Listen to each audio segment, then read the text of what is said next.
Every once in a while, a game comes out that completely destroys me. Games like this take over my life for about a week or so.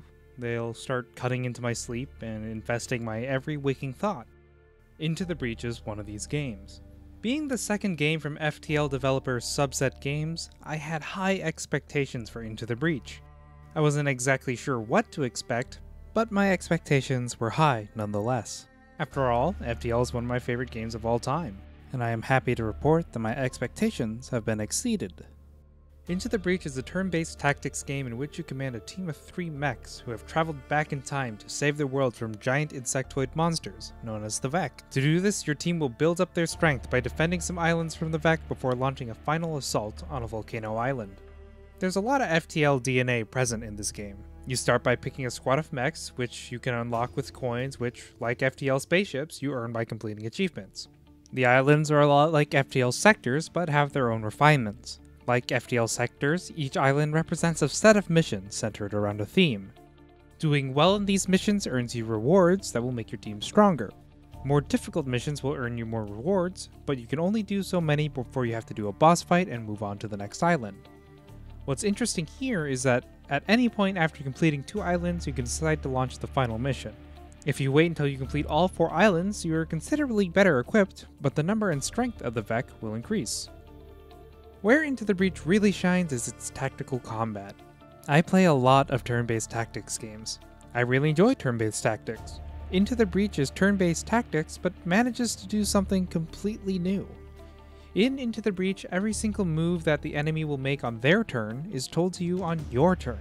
This is the magic that changes the game into something almost like a puzzle game. Every turn is a little miniature puzzle. The Vek are going to make exactly the attacks they tell you they are, unless you, using the tools provided, stop them. And you have a lot of tools available to you.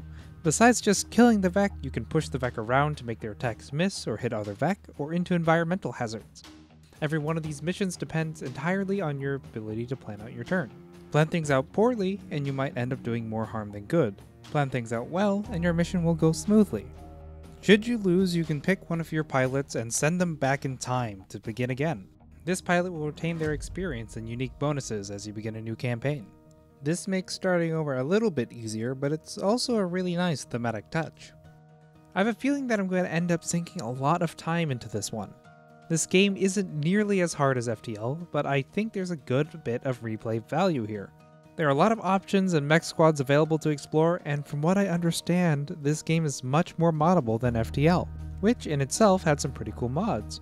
Should this game get some more content via update a la FTL Advanced Edition or cool mods like FTL's Captain's Edition, I could be playing Into the Breach for some time. Into the Breach takes turn-based tactics and reduces it into something simple and bite-sized, but retains a surprising amount of depth and complexity. Each mech squad approaches combat in a unique way. The default squad, the Riftwalkers, depends on pushing the enemy around and punching them into submission, whereas the Rusting Hulks depend on electric smoke to damage and cancel enemy attacks. But no matter how you're doing it, solving these little puzzles and watching everything come together is intensely satisfying. Into the Breach is quickly becoming one of my go-to games when I've got nothing to do. I have a feeling it's going to stay that way for quite a while.